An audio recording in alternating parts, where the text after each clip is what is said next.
Confucius, जो Kong Fuji या Kong कियू के नाम से भी प्रसिद्ध हैं, एक चीनी दार्शनिक और विचारक थे जो 551 से 479 बीसी के बीच रहते थे। उनके विचारों का आज भी चीनी दर्शन और संस्कृति दोनों पर महत्वपूर्ण और लंबे समय तक प्रभाव रहा है। कन्फ्यूशियस की शिक्षाएं 2500 वर्षों से चीनी शिक्षा की नींव रही हैं, और योग्यता, आज्ञाकारिता और नैतिक नेतृत्व के उनके विचारों ने चीन के राजनीतिक और आर्थिक परिदृश्य को आकार दिया है। कन्फ्यूशियस के दर्शन ने नैतिक सिद्धांतों, सामाजिक सद्भाव और नैतिक व्यवहार पर जोर दिया।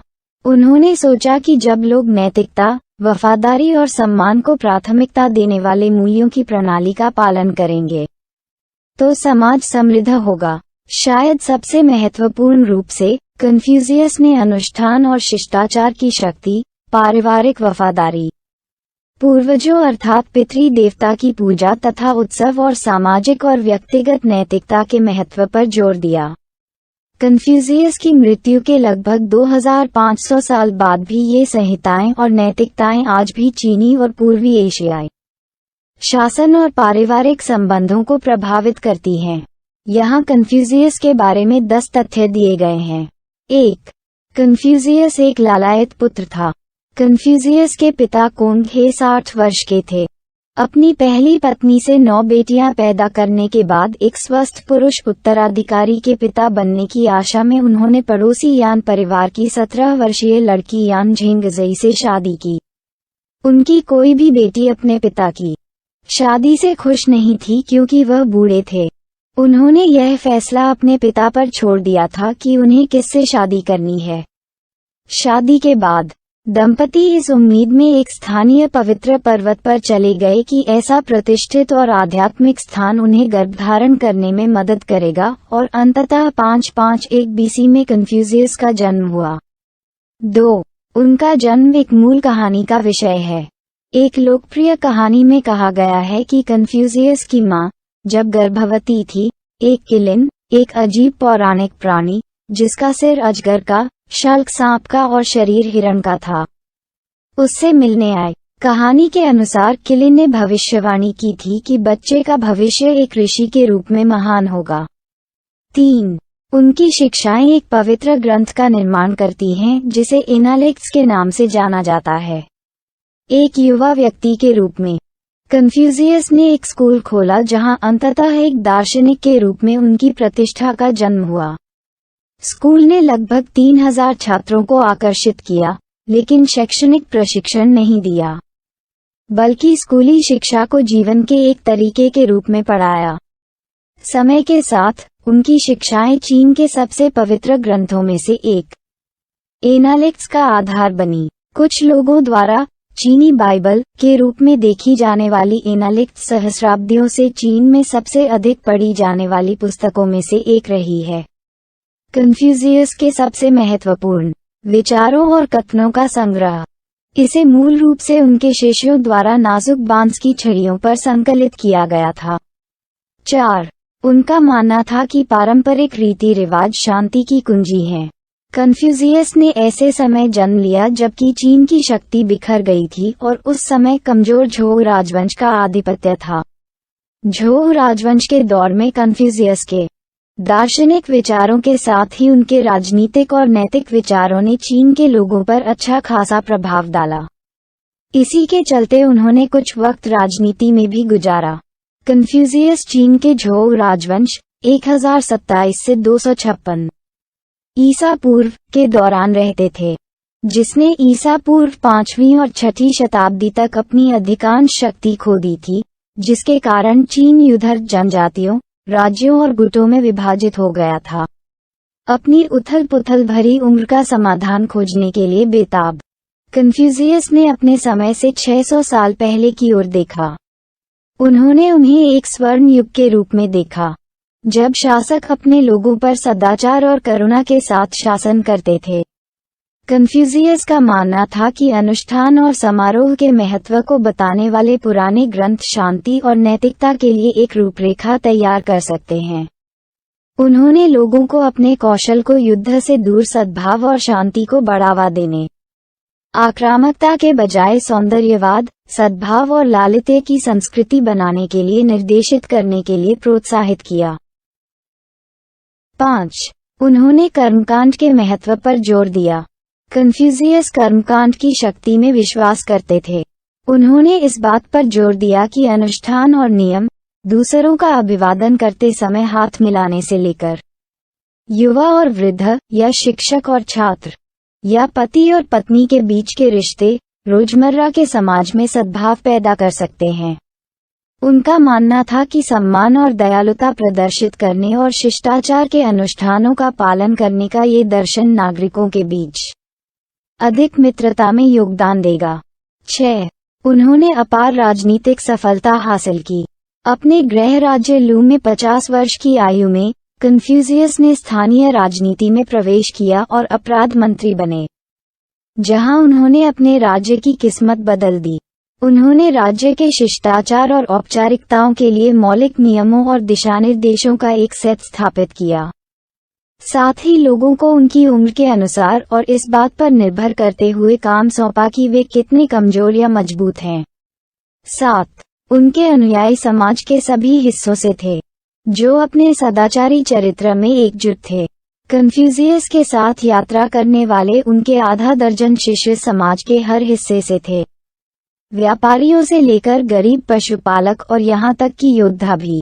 कोई भी जन्मजात महान नहीं था, लेकिन सभी में महान चरित्र होने की क्षमता थी। वफादार शिष्यों ने राजनीतिक योग्यता और दर्शन का प्रतिनिधित्व किया। कन्फ्यूशियस का मानना था कि जो शासक सद्गुणों से शासन करते हैं, उन्हें समाज का आधार बनना चाहिए। 8. उन्होंने वर्षों तक युद्धग्रस्त चीन की यात्रा की। 497 में लू राज्य से खुद को निर्वासित करने के बाद, संभवतः अपने राजनीतिक लक्ष्यों को प्राप्त नहीं करने के कारण, कन्फ्यूशियस ने अपने विचारों को अपनाने के लिए अन्य शासकों को प्रभावित करने के प्रयास में अपने भरोसेमंद शिष्यों के साथ चीन के युद्धग्रस्त राज्यों की यात्रा की। 14 वर्षों तक वह चीन के मध्य मैदानी इलाकों के 8 सबसे छोटे राज्यों के बीच आते जाते रहे। उन्होंने कुछ में वर्षों और कुछ में केवल सप्ताह बिताए। कन्फ्यूशियस और उनके शिष्य अक्सर युद्धरत राज्यों की गोलीबारी में फंस जाते थे और अपना रास्ता भटक जाते थे, और कभी कभी उन्हें अपहरण का सामना करना पड़ता था और अक्सर मौत के करीब पहुंच जाते थे। एक समय पर वे फंसे हुए थे और 7 दिनों तक उनके पास भोजन नहीं था। इस चुनौतीपूर्ण समय के दौरान कन्फ्यूशियस ने अपने विचारों को परिष्कृत किया और नैतिक रूप से श्रेष्ठ व्यक्ति, एक धार्मिक व्यक्ति जिसे अनुकरणीय व्यक्ति के नाम से जाना जाता है, की अवधारणा के साथ आए। 9. चीनी नव वर्ष पर अपने परिवार से मिलने की परंपरा कन्फ्यूशियस के पितृभक्ति के विचार से प्रेरित थी। प्रत्येक चीनी नव वर्ष पर दुनिया भर में चीनी नागरिक अपने दोस्तों और रिश्तेदारों से मिलने के लिए यात्रा करते हैं। यह आमतौर पर पृथ्वी पर सबसे बड़ा वार्षिक सामूहिक प्रवास है और इसे कन्फ्यूशियस की सबसे महत्वपूर्ण अवधारणाओं में से एक माना जा सकता है, जिसे संतानोचित धर्मपरायणता के रूप में जाना जाता है। संतानोचित धर्मपरायणता को चीनी भाषा में जियाओ के नाम से जाना जाता है, एक संकेत जो 2 अक्षरों से बना है, एक बूढ़ा और दूसरा जिसका अर्थ युवा है।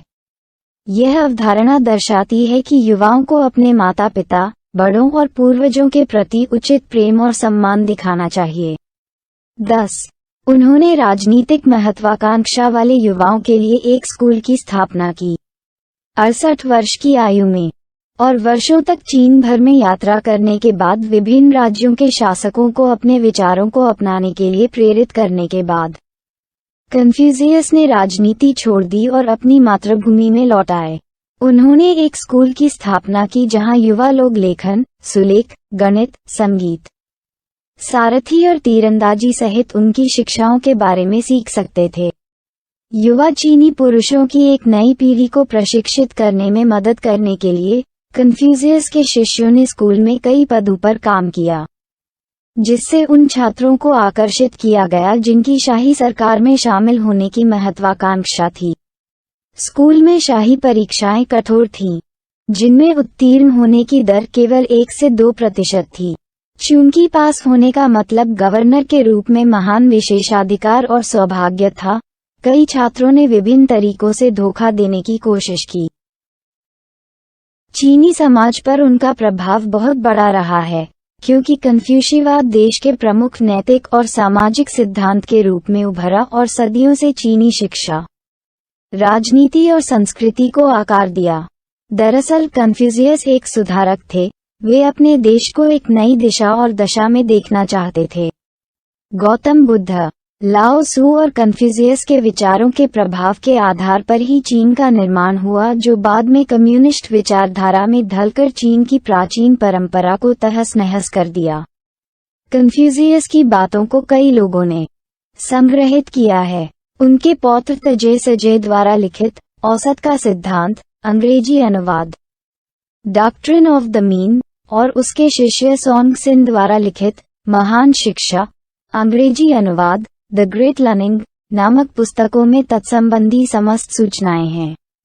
बसंत और पतझड़, अंग्रेजी अनुवाद स्प्रिंग एंड ऑटम नामक एक ग्रंथ, जिसे लू का इतिवृत्त भी कहते हैं, कन्फ्यूशियस का लिखा हुआ बताया जाता है। कन्फ्यूशियस के कुछ प्रेरक विचार। 1. अपने मित्रों पर अविश्वास करना उनसे धोखा खाने से भी अधिक शर्मनाक है।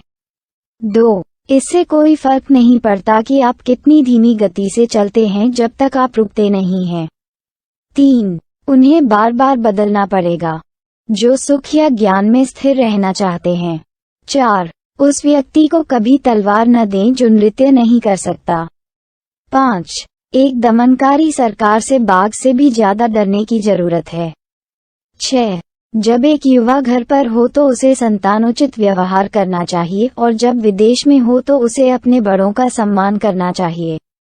उसे ईमानदार और सच्चा होना चाहिए। उसे सभी के प्रति प्रेम उमड़ना चाहिए और अच्छे लोगों के साथ मित्रता विकसित करनी चाहिए।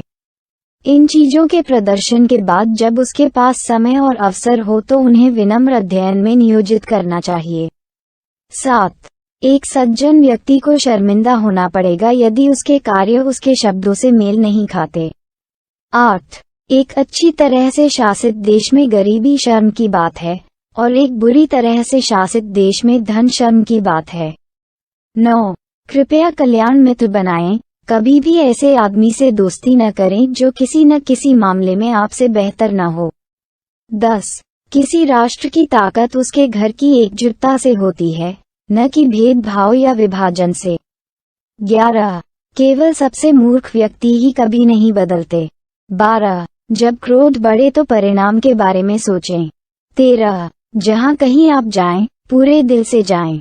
14. जिंदगी सचमुच सरल है, लेकिन हम इसे जटिल बनाने पर जोर देते हैं।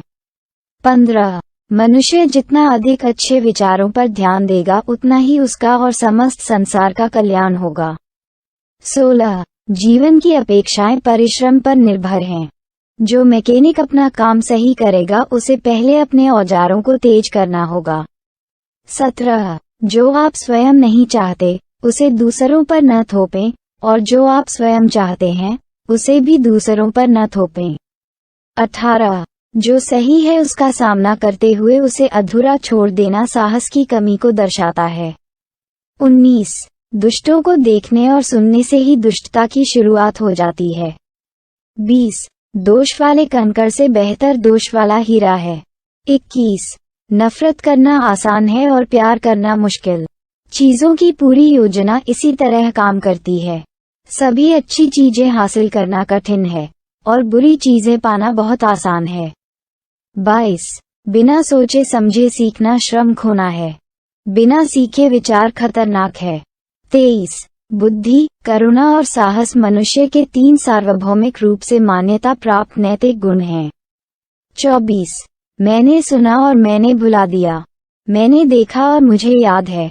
मैं करता हूँ और मैं समझता हूँ। 25. यदि आप भविष्य के बारे में जानना चाहते हैं तो अतीत का अध्ययन करें। 26. यदि मैं 2 अन्य व्यक्तियों के साथ चल रहा हूँ, तो उनमें से प्रत्येक मेरे शिक्षक के रूप में काम करेगा। मैं एक की अच्छी बातें निकालूंगा और उनका अनुकरण करूंगा, और दूसरे की बुरी बातें निकालूंगा और उन्हें अपने अंदर सुधारूंगा। 27 यदि हम जीवन को नहीं जानते तो हम मृत्यु को कैसे जान सकते हैं? 28 श्रेष्ठ व्यक्ति सदैव सद्गुणों के बारे में सोचता है। आम आदमी आराम के बारे में सोचता है। 29 श्रेष्ठ व्यक्ति समझता है कि क्या सही है। घटिया आदमी समझता है कि क्या बिकेगा। 30 हमारी सबसे बड़ी महिमा कभी न गिरने में नहीं है, बल्कि हर बार गिरकर उठने में है। 31 हमें दुख महसूस करना चाहिए, लेकिन उसके उत्पीड़न के नीचे नहीं डूबना चाहिए। धन्यवाद। यदि आप हमारी मेहनत की सराहना करते हैं तो कृपया इस पोस्ट को लाइक और शेयर करें और हमारे चैनल को सब्सक्राइब करें।